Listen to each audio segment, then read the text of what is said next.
Hey YouTube, it's Monday the 17th of September. This past couple days we had some nice sun.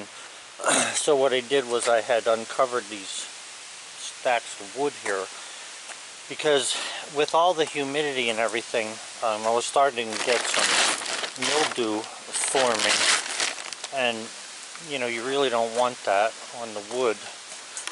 But after a couple days, I noticed that any of the mildew that was forming, the sun basically got rid of it. And but they're calling for heavy rain, like 1 to 2 inches of rain over the next 2 days because of the hurricane. So I want to, you know, try and keep some of the water from falling on it. I don't really like keeping the lumber covered because it's not the best way to dry it, but at least it's not going to get soaking wet, you know. So anyway, that's what I did this morning here. My wife was helping me cover this stuff because we had the tarps off of it.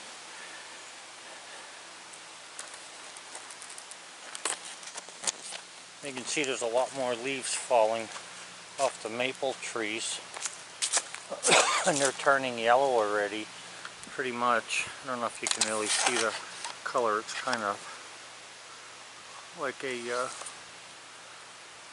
overcast day, so nothing's really sticking out very brightly there, but there are yellow leaves, and these are, like I say, maple coming down off the tree.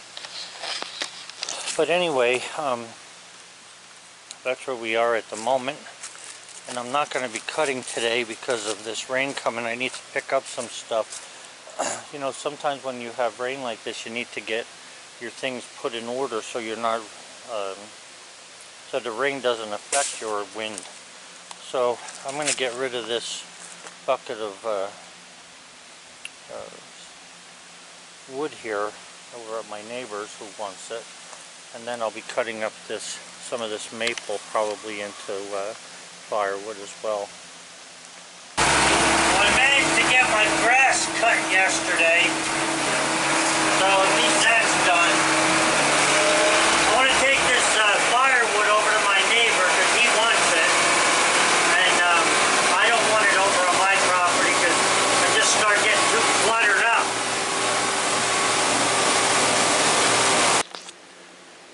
Hey guys, in response to a couple of comments, you know, people do things for different reasons, and sometimes the reasons are not normal, or they're not an accepted way of doing something. But who's to do, in a free country like we have, who's to say what's accepted and not? We have enough people strangling us with their rules and regulations that don't mean nothing, just so they can have something themselves. They invent these little stupid rules. But anyway, what I was going to say is, every month or so I get a comment, why don't I hang a bucket onto the sawmill so that I don't have to sweep up or shovel up the sawdust. And let me just say this, putting a bucket on here would be as easy as could be. I have probably 1 million hooks of some sort, and I got a bunch of buckets, so that would not be an issue. But I don't put the bucket on there because I don't mind shoveling and sweeping up around me. I do it, I mean, this mill's been here for over a year, and there's about a dusting of sawdust on it. But the main reason that I like cleaning up with the broom and the shovel, as weird as this may sound to some of you, is that I believe in honoring your mother and father. And one of the ways that I do that, since my dad was a clean person to work with, no matter how dirty the construction sites were or how muddy, we managed to work on dry stuff most of the time because of how he would clean things up, and I learned from him. And as well, my mother was a neat freak in the house. Everything had to be just so for her, and I learned from her. So and nobody's perfect, and neither were my parents. However, in honoring them, my wife and I both do this. We clean up after ourselves because that's what our parents taught us. And every time I shovel and every time I broom, a thought will come into my head about my father. So it's a personal reason. It has nothing to do with, you know, what's easier or not easier. That doesn't even come into my picture. All I'm saying is I appreciate the comments, and I appreciate that, you know, maybe putting a bucket on there would make something easier. But easier is not what I'm looking for at this point. I love remembering what my father taught me. And as old as I am, I still think about it. And I want to think about it. It's my past, it's my heritage, it's my memories. I'm sure there's a lot of you out there who can relate to what I'm saying, and maybe some of you can't. But that's the reason, no other reason. And maybe in the future I will put a bucket on there. But for now, I don't. Have a good one. So also, guys, I get a lot of comments and sometimes questions about things that I don't always have the answer to, but I'm willing to try to find out the answer. One of the comments that I got this morning when I read my comments was that, you know, when should you take lumber out of the kiln so that you can plane it? Well, I don't really know the answer to that at the moment. So what we're going to do is we're going to try a little test. These are both pieces of maple. This piece of maple was cut back last year sometime. And the, let me just hold this. The moisture content, I think you can see that there is 12.6%. Okay? So now, this piece was a piece of maple that I cut yesterday. So let's check this.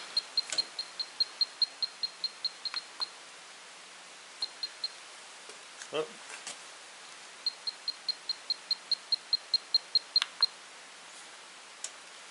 So this one is 22%.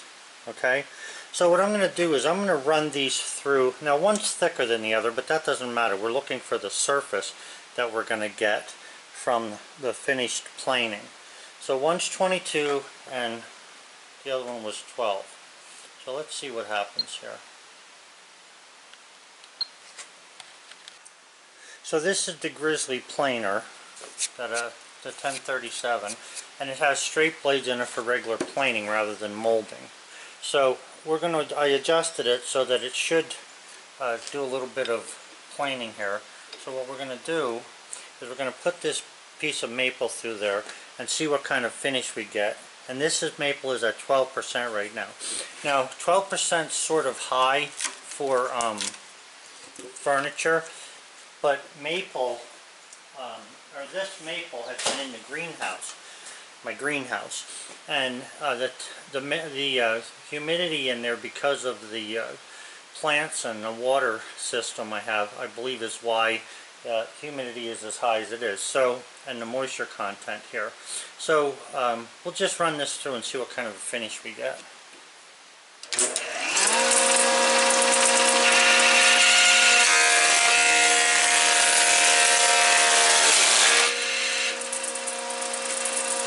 Let's take it down another crank here.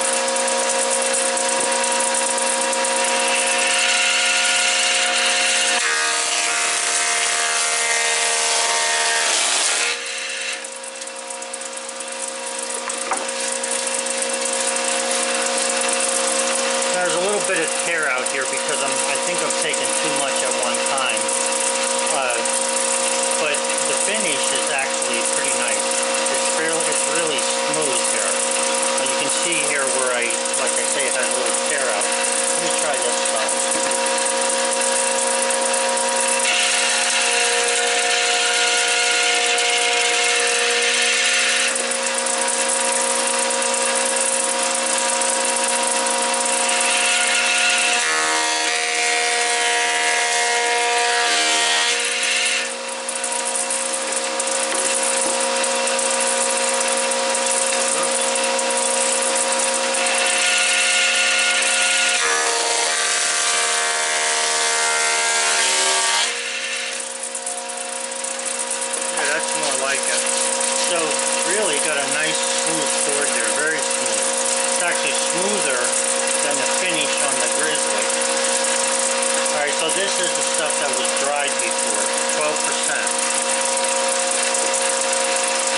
see what happens when you run something that's wet through it.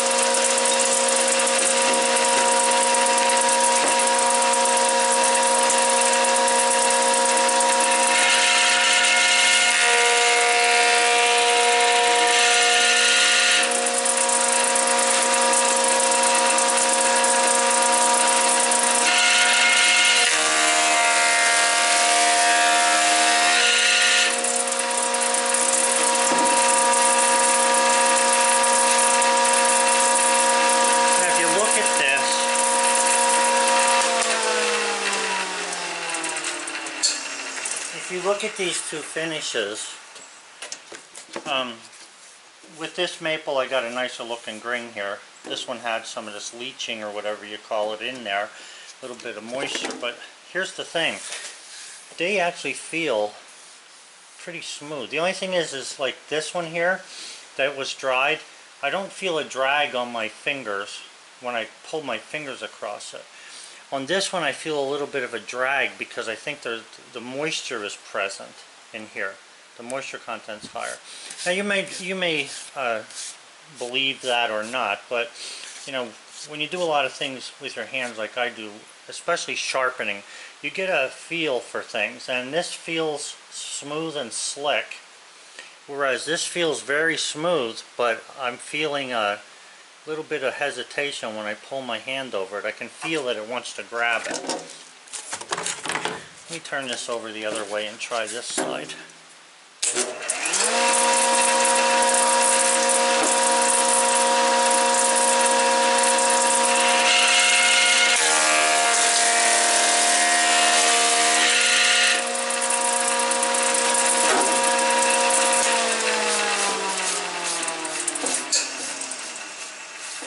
Again, I'm getting a nice smooth finish, but I can feel the moisture in there. So, what's the point of the video? Well, the point of the video is, can you plane wood that has high moisture in it compared to wood that does not have high moisture in it? And from what I can see with maple now, the answer to that is yeah, you can, and still get a pretty nice finish. The problem isn't whether you can plane it or not, though. The problem is what happens to it as it loses moisture. The one that's at 12%, and it's probably going to go down to 9 because that's probably what it is inside the house, at least my house it is, it's probably not going to do a whole lot of movement. But this one that's at 20-some%, I think it was 22, in order to drop this down to 9%, you're going to get quite a bit of movement. That movement can do a lot of different things to this. It can bring fuzz from the wood up. It could cause it to be wavy. There's a number of different things that happen to wood as it dries. So, as far as can you plane it when it has high moisture content in it, I don't see why not. So what I'll do now is I'm just going to take this and put this one in the kiln, okay? In fact, I think I'll put both of them in the kiln. I'll put both of these pieces in the kiln. Let me get a marker and I'll mark them. It's supposed to rain today, and that's why I'm not doing anything outside. I don't know if you heard me. It's supposed to rain today, and I don't want to do nothing outside or start anything. So this one was at 26% or 22%, and this one was at 12%, okay? Moisture content. So I'll put these in the kiln and we'll leave them in there for say a month. So today's the 17th. So 9, 17, 18, 9, 17, 18. And let's see what happens to these in the kiln. They're going to be on the top of the pile, so they're going to dry quickly. So we'll put them in the kiln and we have the dates. And we'll just see what happens in maybe a week or a month and keep track of that. Have a good one, guys. Let me know in the comments, what do you think the answer is going to be? Is the wood going to basically stay smooth, or is it going to act up? What do you think? Alright, so both pieces of maple are in the kiln. One at 12%, one at 22%. And they've both been planed. So we're going to see what happens to the surface or even the drying in time, and we have a date on there, the 17th. So we'll come back to this maybe in a week and check out how it's been. Well, Bullseye's hunkering down because Florence just came. You can see on on the truck windshield there, we've got some rain. So they were pretty close. It's 2 o'clock, they said around 12 or 1 o'clock, so she's a little late, but nonetheless, here it comes. So I'm going to find something else to do that's going to keep me dry. Have a good one.